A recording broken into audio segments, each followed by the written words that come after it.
Hello, শুভ দুপুর সবাইকে। আজকের দিনটা খুবই স্পেশাল, কারণ আজকে হলো শ্রাবণের দ্বিতীয় সোমবার।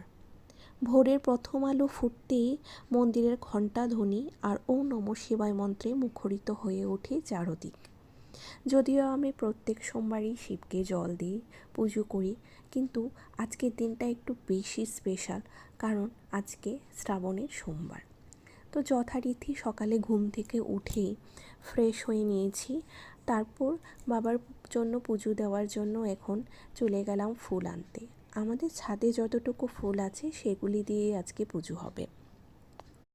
সবার প্রথমেই বাবাকে অভিষেক করানোর জন্য আগে আমি পঞ্চামৃত বানিয়ে নিচ্ছি। তোমরা কম বেশি সকলেই পুজোর নিয়ম জানো, তাও আমি আমার নিয়মগুলি একটু বলে দিচ্ছি।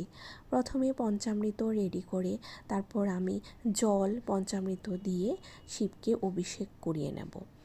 তারপর হাতে গঙ্গা জল, বেলপাতা, দুধ আর অগাধ বিশ্বাস নিয়ে মহাদেবের কাছে ফুল অর্পণ করব।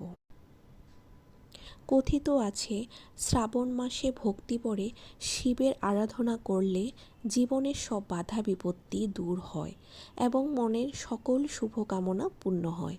আর দ্বিতীয় সোমবার সেই সাধনার এক বিশেষ অধ্যায়, যেখানে প্রতিটি প্রার্থনা হয়ে ওঠে আত্মার সঙ্গে মহাদেবের এক নীরব সংলাপ।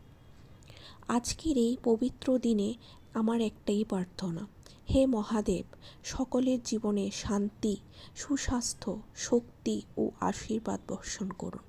হর হর মহাদেব। সবাইকে খুব ভালো রেখো, সুস্থ রেখো ঠাকুর, তুমিও ভালো থেকো।